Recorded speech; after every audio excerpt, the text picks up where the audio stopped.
Wow, these questions from Beth are monumental. They're really deep and very powerful.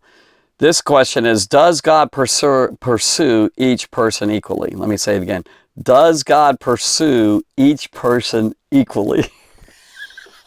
How can I say, I'm not God, that's for sure. But I think there's a lot of thoughts that are in this that come to me. And I happened to think of this passage just now as I was starting to think about this verse here. And it says in Psalm 19, I'm going to read it kind of quickly. You can stop it if you want, or go pick it up and read it. The heavens declare the glory of God. So the heavens across, the sky and everything declares the glory of God. So that's above us and it's equal. Everyone looks up the sky. It's declaring a message. And what does it declare? The glory of God. So right there's some sort of equality of God's voice through his creation speaking. And the firmament showeth his handiwork. Day unto day utters speech. Every single day. God speaking through the heavens. Earth, heavens, creations, the universe. And night unto night shows knowledge, even at night.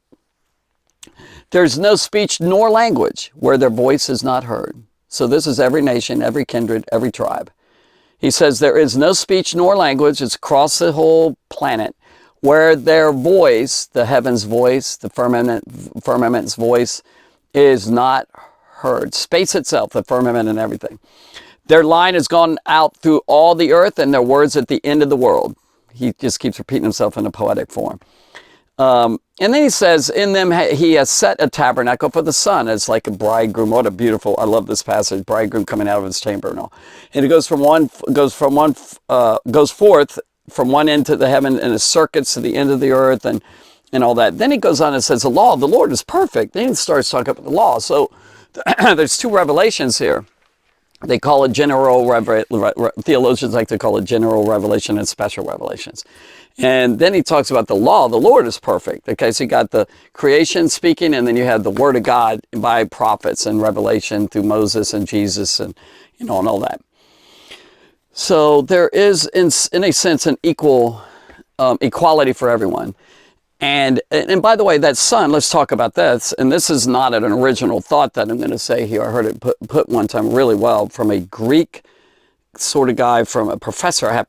He was visiting a church years ago. I'll never forgot this.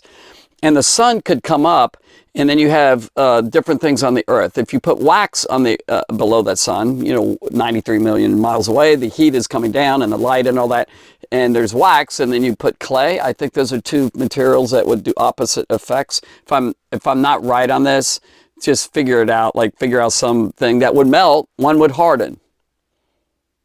So I could say the sun hardened that person right there. We could say God hardens some people, like Pharaoh, for example, in the book of Exodus. His heart hardened. Now, by the way, that's a really intriguing passage. Sometimes it mainly starts out with Pharaoh hardening his heart, but then it says God hardened his heart. But did he do it deliberately? I think in a way he did, especially he's working with that particular material. Or is it God hardened his heart even as the sun hardens clay? See, and the same sun hardens someone's heart. It also melts someone's heart. So depending on the individual, God's coming at, if you will, coming towards someone, one hardens and one melts. So one hardens and one melts. So God's love can cause people to reject him and people to accept him. The same Jesus that did all these miracles and healings, some people received him there in heaven today. Other people rejected him and they put him on a cross. Same as messages from a church pulpit or from anywhere. People have different reactions. Unbelief is stirred and belief is stirred. Faith is generated and they become regenerated as individuals. They become born again. So, and there's passages like many are called, but few are chosen. So he puts out the net and only certain people come to him.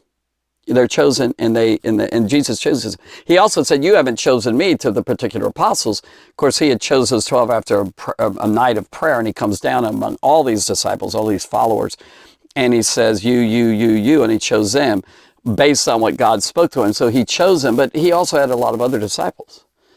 And some got very close to him and some were not as close. I think John, the beloved disciple, was the closest. It says, the disciple whom he loved. Written by John himself probably, but I think he was just, he was accurate in that. And there was certain people like David, who a man after God's own heart, Samuel said. And so certain people have a propensity towards softness and tenderness and all that. So, and yet the Bible does say in Romans chapter 9, it says, he says, what shall we say? Is God unjust? And he says, who are you to reply against the God? He says, hath not the potter power over the clay to make one lump unto honor and another unto dishonor? Then he goes on and talks about his patience with these vessels of dishonor, like Pharaoh he mentions. So what am I suggesting? I think I will have to say, and I think a lot of passages or a lot of Bible questions and Bible principles have two different answers that seem contradictory. So if you ask that a question again, what was it? Does God pursue each person equally? I would have to say yes, like the sun and the earth and all that. And I would also say no. He also knows who is going to respond to him. And you can't come to God except God, the Father, draws you. So it says, I think in John 10. So there's this thing that I'm not trying to speak out of two sides of my mouth again, but it's somewhat as a paradox. And also God sovereignly elects and chooses. But I also believe he chooses, as Peter said, elect according to the foreknowledge. And I actually believe that's foreknowledge of what our responses are. Some people will definitely disagree with that. I'm not a hyper, Calvinistic type person that says God just arbitrarily. Well, he does and sovereignly choose, but I think he has reasons for his choice, and I think they're really good and just and fair. And so, does he equally pursue? In one way, he probably doesn't. He pursues, certain people, but that's because he knows who they are, and he's already knocked on the door, and these guys are rejecting him anyway. I mean, it could be that too. Anyway, it's a tough thing because I'm not sure, if I'm accurate on all this. Some of it I pretty well am, I think.